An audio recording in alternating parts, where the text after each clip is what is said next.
Everyone, मैं Narinder visa empower immigration तो hope तुसी सारे वधिया होवोगे। वीडियो बना रही हाँ अज साउथ कोरिया के टूरिस्ट वीज़ा के रिगार्डिंग की डॉक्यूमेंटेशन चाहिए है, किन्ने फंड्स चाहिए ने, किन्ने टाइम का एम्बैसी वीज़ा देगी, डॉक्यूमेंटेशन को किमें मैनेज करना है, सारा कुछ दसांगी तुहानूं इस वीडियो के सो बने रहो वीडियो के एंड तक।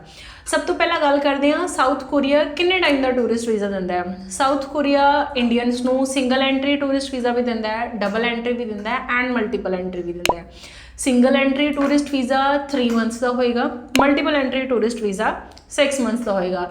सिंगल एंट्री अगर तुसी टूरिस्ट वीज़ा अप्लाई करते हो तो एम्बैसी तुहानूं 90 डेज़ का स्टे देगी एंड अगर तुसी double entry tourist visa apply करते हो तो एम्बैसी तुहानूं 30 डेज़ का स्टे देगी। ये तुसी 2 बारी कोरिया आ जा सकते हो। गल करिए एम्बैसी फीस की, सिंगल एंट्री दे विच तुहाडी $40 एम्बैसी फीस होएगी, अप्रॉक्सीमेटली 3200 रुपया।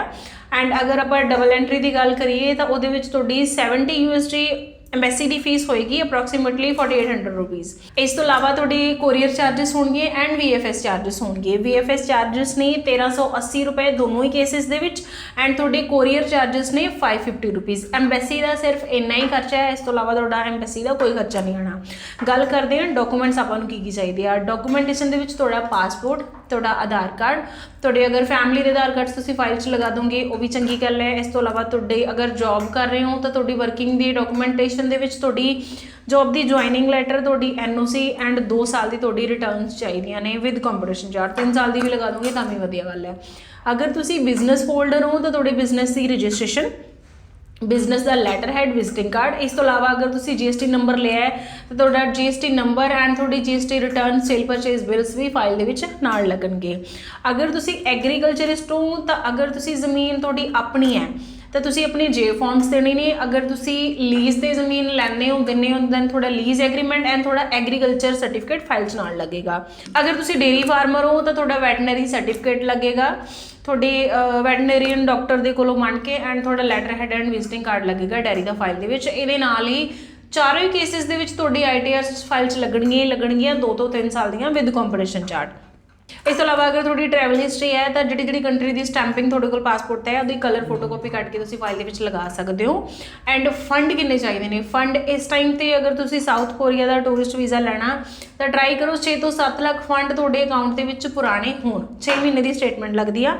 पुरानी तो मतलब ये है कि 6-7 महीने पहला थोड़े खाते में पाए होण, उहदे उपर ट्रांजैक्शनस चलदियां होण तो तुसीं बैंक तो स्टेटमेंट 6 महीने की and balance certificate stamp signature करा के फाइल के नाल लगवाना है।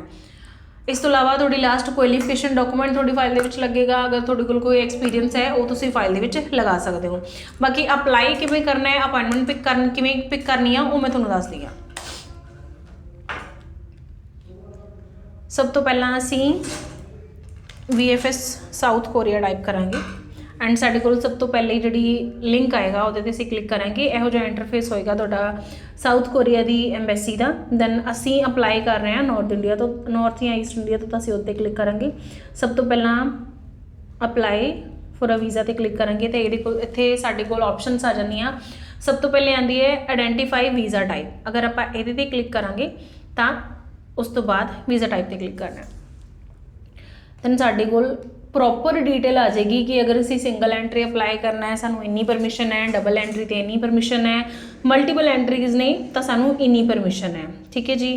तो उस तो बाद नीचे असी अपनी वीज़ा टाइप क्लिक करांगे। अगर असी सिंगल एंट्री लिए अप्लाई कर रहे हैं, टूरिस्ट वीज़ा अप्लाई करने के लिए असी टैंपररी विजिट पर क्लिक करांगे। टैंपररी विजिट पर क्लिक करने तो बाद साढ़े कोल प्रॉपर डिटेल आ जाएगी।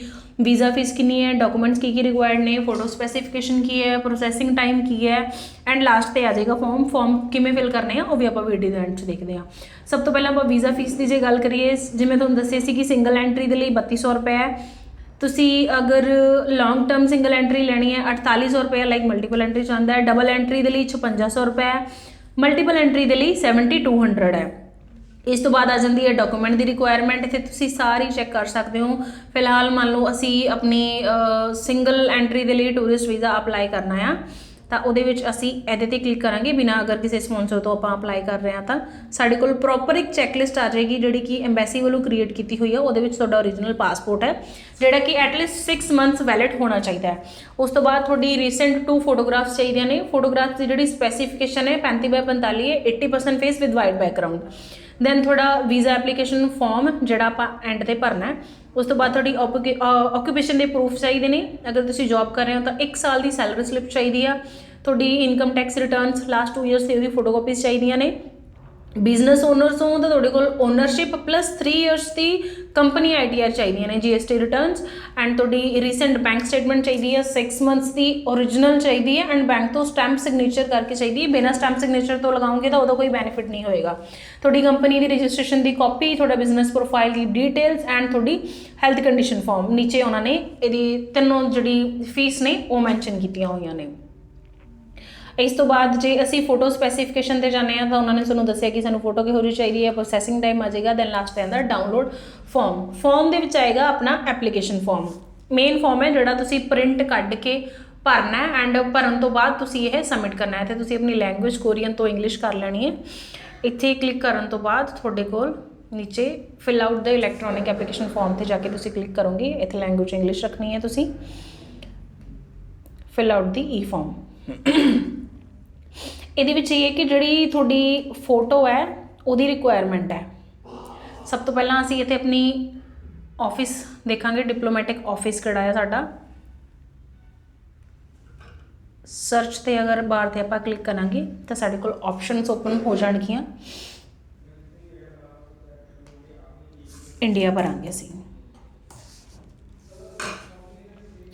ਦੈਨ ਅਸੀਂ ਇੱਥੇ Korean embassy in India select ਕਰਾਂਗੇ। ਉਸ ਤੋਂ ਬਾਅਦ ਅਸੀਂ ਟੂਰਿਜ਼ਮ ਪਰਪਸ ਦੇ ਲਈ ਜਾ ਰਹੇ ਹਾਂ ਤਾਂ ਅਸੀਂ ਟੂਰਿਜ਼ਮ ਸਿਲੈਕਟ ਕਰਾਂਗੇ। ਅਗਰ ਤੁਸੀਂ ਮੀਟਿੰਗ ਲਈ ਜਾ ਰਹੇ ਹੋ, ਮੈਡੀਕਲ ਟੂਰਿਜ਼ਮ ਤੇ ਜਾ ਰਹੇ ਹੋ, ਬਿਜ਼ਨਸ ਟ੍ਰਿਪ ਤੇ ਜਾ ਰਹੇ ਹੋ, ਤੁਹਾਡੇ ਕੋਲ ਬਹੁਤ ਸਾਰੇ ਆਪਸ਼ਨਸ ਨੇ। ਜਿਵੇਂ ਤੁਸੀਂ ਜਿਹੜੇ ਵੀ ਪਰਪਸ ਦੇ ਲਈ ਜਾ ਰਹੇ ਹੋ ਤੁਸੀਂ ਉਹਦੇ ਤੇ ਕਲਿੱਕ ਕਰੋਗੇ। ਉਸ ਤੋਂ ਬਾਅਦ ਆ ਜਾਏਗਾ ਸਾਡਾ ਸਟੇਟਸ ਆਫ ਸਟੇ। ਤਾਂ ਅਸੀਂ B2 ਕੈਟੇਗਰੀ ਸਿਲੈਕਟ ਕਰਾਂਗੇ, ਟੂਰਿਸਟ ਜਾਂ transit. Do have any inviting company. ਅਗਰ ਤੁਹਾਨੂੰ ਕੋਈ ਇਨਵਾਈਟ ਕਰ ਰਿਹਾ ਦੈਨ ਯੈਸ, ਅਦਰਵਾਈਜ਼ ਨੋ। ਉਸ ਤੋਂ ਬਾਅਦ ਆ ਜਾਏਗਾ ਤੁਹਾਡਾ ਇੱਥੇ ਫੋਟੋ ਤੁਸੀਂ ਇੱਕ ਚੀਜ਼ ਧਿਆਨ ਰੱਖਣੀ ਹੈ ਕਿ ਫਾਰਮ ਦੇ ਵਿੱਚ ਫੋਟੋ ਆਪਣੀ ਅਪਲੋਡ ਕਰਕੇ ਉਹਨੂੰ ਡਾਊਨਲੋਡ ਕਰਕੇ ਉਹਦਾ ਪ੍ਰਿੰਟ ਕੱਢਣਾ ਹੈ। ਇੱਥੇ ਤੁਸੀਂ ਆਪਣੀ ਫੋਟੋ ਸਰਚ ਬਾਰ ਤੇ ਕਲਿੱਕ ਕਰਕੇ ਜਿੱਥੇ ਵੀ ਤੁਹਾਡੀ ਫੋਟੋ ਪਈ ਹੈ ਉਹਨੂੰ ਸਿਲੈਕਟ ਕਰਕੇ ਤੁਸੀਂ ਇੱਥੇ ਫੋਟੋ ਆਪਣੀ ਅਪਲੋਡ ਕਰ ਸਕਦੇ ਹੋ। ਉਸ ਤੋਂ ਬਾਅਦ ਆ ਜਾਂਦੀ ਹੈ ਤੁਹਾਡੀ ਫੁੱਲ ਇਨਫੋਰਮੇਸ਼ਨ, ਤੁਹਾਡਾ ਫੈਮਿਲੀ ਨੇਮ ਐਂਡ ਗਿਵਨ ਨੇਮ। ਜਿਵੇਂ ਤੁਹਾਡੇ ਪਾਸਪੋਰਟ ਦੇ ਉੱਪਰ ਦਿੱਤਾ ਹੋਇਆ ਤੁਸੀਂ ਉਸੇ ਅਕੋਰਡਿੰਗਲੀ ਭਰਨਾ ਹੈ। ਫੁੱਲ ਨੇਮ ਇਨ ਚਾਈਨੀਜ਼ ਭਰਨ ਦੀ ਜ਼ਰੂਰਤ ਨਹੀਂ ਹੈ। ਜਿੱਥੇ ਰੈਡ ਮਾਰਕ ਹੈ ਦੋਜ਼ ਫੀਲਡਸ ਆਰ ਮੈਂਡੇਟਰੀ, ਉਹ ਤੁਸੀਂ ਭਰਨੀਆਂ ਆ। ਉਸ ਤੋਂ ਬਾਅਦ ਤੁਹਾਡੀ ਡੇਟ ਆਫ ਬਰਥ ਆ ਜਾਂਦੀ ਹੈ, ਤੁਹਾਡਾ ਜੈਂਡਰ ਆ ਜਾਂਦਾ ਹੈ, ਤੁਹਾਡੀ ਨੈਸ਼ਨੈਲਿਟੀ ਆ ਜਾਂਦੀ ਹੈ। ਦੈਨ ਤੁਹਾਡੀ ਕੰਟਰੀ ਆਫ ਬਰਥ, ਜਿੱਥੇ ਤੁਹਾਡਾ ਬਰਥ ਹੋਇਆ, ਨੈਸ਼ਨਲ ਆਈਡੈਂਟੀਟੀ ਨੰਬਰ, ਇੱਥੇ ਤੁਹਾਡਾ ਆਧਾਰ ਕਾਰਡ ਨੰਬਰ ਆਏਗਾ। ਦੈਨ ਉਸ ਤੋਂ ਬਾਅਦ ਆਉਂਦਾ ਹੈ have you used any other name. ਅਗਰ ਤੁਸੀਂ ਕਿਸੇ ਹੋਰ ਨਾਮ ਨਾਲ ਜਾਣੇ ਜਾਂਦੇ ਹੋ ਤਾਂ ਯੈਸ, ਅਦਰਵਾਈਜ਼ ਨੋ। ਕਿਸੇ ਹੋਰ ਕੰਟਰੀ ਦੇ ਸਿਟੀਜ਼ਨ ਹੋ ਐਕਸੈਪਟ ਇੰਡੀਆ, ਅਗਰ ਹੋ ਯੈਸ, ਅਦਰਵਾਈਜ਼ ਨੋ। ਉਸ ਤੋਂ ਬਾਅਦ ਇਹ ਬਲੈਂਕ ਛੱਡਣਾ ਹੈ, ਤੁਸੀਂ ਇਹਨੂੰ ਭਰਨਾ ਨਹੀਂ ਹੈ। ਉਸ ਤੋਂ ਬਾਅਦ ਤੁਹਾਡੇ ਪਾਸਪੋਰਟ ਦੀ ਕਲਾਸੀਫਿਕੇਸ਼ਨ ਆ ਜਾਂਦੀ ਹੈ। ਪਾਸਪੋਰਟ ਸਿਲੈਕਟ ਕਰੋਗੇ ਤੁਹਾਡਾ ਰੈਗੂਲਰ ਹੈ। ਅਗਰ ਉਸ ਤੋਂ ਬਾਅਦ ਤੁਹਾਡਾ ਪਾਸਪੋਰਟ ਨੰਬਰ ਆਏਗਾ, ਪਾਸਪੋਰਟ ਦੀ ਐਕਸਪਾਇਰੀ ਡੇਟ ਆਏਗੀ, ਕਿੱਥੋਂ ਇਸ਼ੂ ਹੋਇਆ ਸੀ, ਕਿਹੜੀ ਪਲੇਸ ਤੋਂ ਇਸ਼ੂ ਹੋਇਆ ਸੀ, ਡੇਟ ਆਫ ਇਸ਼ੂ ਆਏਗੀ ਤੁਹਾਡੀ। ਉਸ ਤੋਂ ਇਲਾਵਾ ਅਗਰ ਤੁਹਾਡਾ ਕੋਈ ਹੋਰ ਵੈਲਿਡ ਪਾਸਪੋਰਟ ਹੈ ਤਾਂ ਤੁਸੀਂ ਉਹਦੀ ਡਿਟੇਲ ਭਰਨੀ ਹੈ। ਇਸ ਤੋਂ ਬਾਅਦ ਤੁਹਾਡੀ ਐਡਰੈਸ ਡਿਟੇਲਸ ਆਉਣਗੀਆਂ, ਕੌਂਟੈਕਟ ਨੰਬਰ ਆਏਗਾ, ਈਮੇਲ ਨੰਬਰ ਆਏਗੀ ਤੁਹਾਡੀ, ਈਮੇਲ ਆਏਗੀ। ਦੈਨ ਉਸ ਤੋਂ ਬਾਅਦ ਆਏਗਾ country or region where you are applying for a visa. ਇੱਥੇ ਕੰਟਰੀ ਲਿਖੋਗੇ, ਕਿੱਥੇ ਅਪਲਾਈ ਕਰ ਰਹੇ ਹੋ, ਇੰਡੀਆ ਦੇ ਵਿੱਚ ਅਪਲਾਈ ਕਰ ਰਹੇ ਹੋ। ਦੈਨ ਉਸ ਤੋਂ ਬਾਅਦ ਐਮਰਜੈਂਸੀ ਕੌਂਟੈਕਟ ਡਿਟੇਲਸ। ਇੱਥੇ ਤੁਸੀਂ ਆਪਣੀ ਫੈਮਿਲੀ ਦੇ ਵਿੱਚੋਂ ਚਾਹੇ ਅਗਰ ਤੁਸੀਂ ਮੈਰਿਡ ਹੋ ਆਪਣੇ ਸਪਾਊਸ ਦੀ ਡਿਟੇਲਸ ਦੇ ਸਕਦੇ ਹੋ, ਅਦਰਵਾਈਜ਼ ਤੁਸੀਂ ਮਦਰ, ਫਾਦਰ, ਬ੍ਰਦਰ, ਸਿਸਟਰ ਜਿਹਦੀ ਮਰਜ਼ੀ ਤੁਸੀਂ ਇੱਥੇ ਆਪਣੀ ਇਨਫੋਰਮੇਸ਼ਨ ਦੇ ਸਕਦੇ ਹੋ। ਉਸ ਤੋਂ ਬਾਅਦ ਤੁਸੀਂ ਇਸ ਫਾਰਮ ਨੂੰ ਸੇਵ ਕਰਨ ਤੋਂ ਬਾਅਦ ਨੈਕਸਟ ਕਰਨਾ ਹੈ। ਦੈਨ ਇਸ ਤੋਂ ਬਾਅਦ ਤੁਹਾਡੇ ਕੋਲ ਇੱਥੇ ਐਪਲੀਕੇਸ਼ਨ ਨੰਬਰ ਤੁਹਾਨੂੰ ਲੋਡ ਹੋ ਜਾਏਗਾ। ਦੈਨ ਉਸ ਤੋਂ ਬਾਅਦ ਤੁਸੀਂ ਆਪਣੀ ਮੈਰਿਟਲ ਡਿਟੇਲ ਦੇਣੀ ਹੈ। ਅਗਰ ਤੁਸੀਂ ਮੈਰਿਡ ਹੋ, ਅਨਮੈਰਿਡ ਹੋ, ਜੋ ਵੀ ਤੁਹਾਡਾ ਸਟੇਟਸ ਹੈ ਉਹ ਤੁਸੀਂ ਡਿਸਕਲੋਜ਼ ਕਰੋਗੇ। ਅਗਰ ਮੈਰਿਡ ਹੋ ਤਾਂ ਉਹਦੇ ਅਕੋਰਡਿੰਗਲੀ ਤੁਹਾਡੇ ਕੋਲ ਆਪਸ਼ਨਸ ਖੁੱਲ੍ਹ ਜਾਣਗੀਆਂ। ਤੁਹਾਡੇ spouse the family name, given name, date of birth, nationality, ਉਹਨਾਂ ਦਾ ਰੈਜ਼ੀਡੈਂਸ਼ੀਅਲ ਐਡਰੈਸ, ਉਹਨਾਂ ਦਾ ਕੌਂਟੈਕਟ। ਅਗਰ ਤੁਹਾਡੇ ਚਿਲਡਰਨ ਹੈ ਤੁਸੀਂ ਯੈਸ ਕਰੋਗੇ। ਦੈਨ ਨੰਬਰ ਆਫ ਚਿਲਡਰਨ ਨੇ, ਜਿੰਨੇ ਵੀ ਨੰਬਰ ਨੇ ਤੁਸੀਂ ਉਹ ਉੱਥੇ ਫਿਲ ਕਰ ਦੋਗੇ। ਇਸ ਤੋਂ ਬਾਅਦ ਤੁਹਾਡੀ ਐਜੂਕੇਸ਼ਨਲ ਡਿਟੇਲ ਆ ਜਾਂਦੀ ਹੈ। ਤੁਸੀਂ ਹਾਈ ਸਕੂਲ ਡਿਪਲੋਮਾ ਕੀਤਾ ਹੈ, ਗ੍ਰੈਜੂਏਸ਼ਨ ਕੀਤੀ ਹੈ, ਪੋਸਟ ਗ੍ਰੈਜੂਏਸ਼ਨ ਕੀਤੀ ਹੈ ਜਾਂ ਕੁਝ ਹੋਰ ਕੀਤਾ ਹੈ, ਉਹਦੇ ਰਿਗਾਰਡਿੰਗ ਤੁਸੀਂ ਆਪਣਾ ਇੱਥੇ ਫਿਲ ਕਰਕੇ ਉਹਦੀ ਫਰਦਰ ਡਿਟੇਲ ਇੱਥੇ ਫਿਲ ਕਰ ਦੇਣੀ ਹੈ। ਗ੍ਰੈਜੂਏਸ਼ਨ ਜਾਂ ਡਿਪਲੋਮਾ ਜੋ ਵੀ ਕੀਤਾ ਹੈ, ਤੁਹਾਡੇ ਸਕੂਲ ਕਾਲਜ ਦਾ ਨਾਮ ਅਤੇ ਉਹਦੀ ਲੋਕੇਸ਼ਨ ਇੱਥੇ ਆ ਜਾਏਗੀ।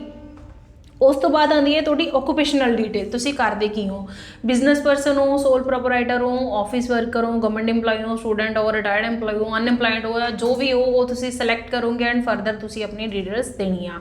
ਮੰਨ ਲਓ ਤੁਸੀਂ ਜੌਬ ਕਰ ਰਹੇ ਹੋ ਤਾਂ ਇੱਥੇ ਤੁਸੀਂ ਆਪਣੀ ਜੌਬ ਦੀ ਡਿਟੇਲ ਭਰੋਗੇ, ਆਪਣੀ ਜਿੱਥੇ ਤੁਸੀਂ ਜੌਬ ਕਰ ਰਹੇ ਹੋ ਤੁਹਾਡੀ ਪੋਜੀਸ਼ਨ ਕੀ ਹੈ, ਤੁਹਾਡਾ ਐਡਰੈਸ ਕੀ ਹੈ ਜਿੱਥੇ ਤੁਸੀਂ ਜੌਬ ਕਰ ਰਹੇ ਹੋ ਉਸ ਕੰਪਨੀ ਦਾ, ਦੈਨ ਉੱਥੇ ਉਹਨਾਂ ਦਾ ਕੰਟੈਕਟ ਨੰਬਰ ਰਿਕੁਆਇਰਡ ਹੋਏਗਾ। ਉਸ ਤੋਂ ਬਾਅਦ ਤੁਹਾਡਾ ਡਿਟੇਲ ਆਫ ਵਿਜ਼ਿਟ, ਤੁਸੀਂ ਜਾਣਾ ਕਿਉਂ ਚਾਹੁੰਦੇ ਹੋ, ਸਭ ਤੋਂ ਪਹਿਲਾਂ ਤਾਂ ਸਿਲੈਕਟ ਕਰੋਗੇ ਸਿੰਗਲ ਐਂਟਰੀ ਲੈ ਰਹੇ ਹੋ ਜਾਂ ਡਬਲ ਐਂਟਰੀ ਲੈ ਰਹੇ ਹੋ। ਸਿੰਗਲ ਐਂਟਰੀ ਦੇ ਸਿਲੈਕਟ ਕਰਦੇ ਆ, ਅਗਰ ਤੁਸੀਂ ਫਸਟ ਟਾਈਮ ਅਪਲਾਈ ਕਰ ਰਹੇ ਹੋ ਤਾਂ ਬਹੁਤ ਵਧੀਆ ਗੱਲ ਹੈ, ਸਿੰਗਲ ਐਂਟਰੀ 'ਤੇ ਅਪਲਾਈ ਕਰੋ। ਕਿੰਨੇ ਟਾਈਮ ਲਈ ਰਹਿਣਾ ਚਾਹੁੰਦੇ ਹੋ ਇਹ ਤੁਸੀਂ ਸਿਲੈਕਟ ਕਰੋਗੇ, ਇੱਥੇ ਕਿੰਨੇ ਡੇਜ਼ ਦੇ ਲਈ, ਕਿੰਨੀ ਤਰੀਕ ਨੂੰ ਐਂਟਰ ਕਰੋਗੇ, ਐਕਸਪੈਕਟਡ ਡੇਟ ਤੁਸੀਂ ਇੱਥੇ ਪਾਉਣੀ ਹੈ। ਉਸ ਤੋਂ ਬਾਅਦ ਇੱਥੇ ਆਏਗਾ ਤੁਹਾਡਾ ਐਡਰੈਸ, ਕਿੱਥੇ ਰਹਿਣਾ ਹੈ ਤੁਸੀਂ, ਅਗਰ ਤਾਂ ਕਿਸੇ ਨੇ ਇਨਵਾਈਟ ਕੀਤਾ ਤਾਂ ਉਹਨਾਂ ਦਾ ਰੈਜ਼ੀਡੈਂਸ਼ੀਅਲ ਐਡਰੈਸ ਆਏਗਾ, ਅਦਰਵਾਈਜ਼ ਇਹਨੂੰ ਤੁਸੀਂ ਬਲੈਂਕ ਨਹੀਂ ਛੱਡਣਾ, ਇੱਥੇ ਤੁਸੀਂ ਹੋਟਲ ਦਾ ਐਡਰੈਸ ਪਾਉਣਾ ਹੈ। ਕੰਟੈਕਟ, ਅਗਰ ਕੋਰੀਆ ਦੇ ਵਿੱਚ ਤੁਹਾਨੂੰ ਕੋਈ ਜਾਣਦਾ ਤਾਂ ਉਹਦਾ ਕੰਟੈਕਟ ਪਾਓਗੇ। ਉਸ ਤੋਂ ਬਾਅਦ ਆ ਜਾਂਦਾ have you visited Korea during fast 5 years, ਪਿਛਲੇ 5 ਸਾਲ ਦੇ ਵਿੱਚ ਤੁਸੀਂ ਪਾਸਟ 5 ਇਅਰਸ ਤੁਸੀਂ ਕੋਰੀਆ ਗਏ ਹੋ ਜਾਂ ਨਹੀਂ ਗਏ ਹੋ ਤਾਂ ਯੈਸ ਕਰਕੇ ਇੱਥੇ ਨੰਬਰ ਆਫ ਵਿਜ਼ਿਟ ਤੇ ਪਰਪਸ ਆਫ ਵਿਜ਼ਿਟ ਲਿਖੋਗੇ, ਨਹੀਂ ਗਏ ਹੋ ਤਾਂ ਉਹਨੂੰ ਸਿੰਪਲੀ ਨੋ ਕਰ ਦਿਓ। Have you visited any countries other than Korea, ਇੱਥੇ ਉਹ ਥੋੜੀ ਟਰੈਵਲ ਹਿਸਟਰੀ ਬਾਰੇ ਪੁੱਛ ਰਹੇ ਨੇ, ਟਰੈਵਲਡ ਹੋ ਤਾਂ ਯੈਸ ਕਰੋਗੇ। ਉਸ ਤੋਂ ਬਾਅਦ ਇੱਥੇ ਕੰਟਰੀ ਆਏਗੀ, ਤੁਹਾਡਾ ਪਰਪਸ ਆਫ ਵਿਜ਼ਿਟ ਆਏਗਾ। 2 ਕੰਟਰੀਜ਼ ਦੇ ਲਈ ਸਪੇਸ ਅਵੇਲੇਬਲ ਹੈ, ਅਗਰ ਤੁਸੀਂ ਜ਼ਿਆਦਾ ਟਰੈਵਲ ਹੋ ਤਾਂ ਤੁਸੀਂ ਇੱਥੋਂ ਐਡ ਕਾਲਮ ਕਰਕੇ ਜਿੰਨੀ ਵੀ ਤੁਹਾਡੀ ਐਂਟਰੀ ਹੈ ਉਹਨੂੰ ਤੁਸੀਂ ਇੱਥੇ ਲਿਖ ਸਕਦੇ ਹੋ। ਉਸ ਤੋਂ ਬਾਅਦ ਆ ਜਾਏਗਾ ਕਿ ਤੁਸੀਂ ਕਿਸੇ ਫੈਮਿਲੀ ਮੈਂਬਰ ਨਾਲ ਕੋਰੀਆ ਟਰੈਵਲ ਕਰ ਰਹੇ ਹੋ, ਦੈਨ ਅਗਰ ਤਾਂ ਤੁਸੀਂ ਕਿਸੇ ਦੇ ਨਾਲ ਟਰੈਵਲ ਕਰਨਾ ਯੈਸ ਕਰੋਗੇ ਤਾਂ ਫਰਦਰ ਉਹਨਾਂ ਦੀਆਂ ਡਿਟੇਲਸ ਮੰਗਣਗੇ ਹੀ ਨੀਚੇ ਫਾਰਮ ਦੇ ਵਿੱਚ।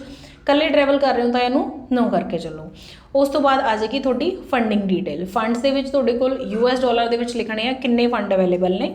ਉਸ ਤੋਂ ਬਾਅਦ ਆਏਗਾ expense for your visit will be paid by, ਅਗਰ ਕਿਸੇ ਦੂਸਰੇ ਪਰਸਨ ਦੇ ਦੁਆਰਾ ਪੇਡ ਕੀਤਾ ਜਾ ਰਿਹਾ, ਕੋਈ ਤੁਹਾਨੂੰ ਸਪੋਰਟ ਕਰ ਰਿਹਾ ਫਾਈਨੈਂਸ਼ੀਅਲੀ, ਦੈਨ ਉਸ ਪਰਸਨ ਦਾ ਨੇਮ, ਉਹਦਾ ਤੁਹਾਡੇ ਨਾਲ relationship, type of support and ਉਹਨਾਂ ਦਾ ਕੰਟੈਕਟ ਨੰਬਰ ਤੁਸੀਂ ਇੱਥੇ ਫਿਲ ਕਰੋਗੇ।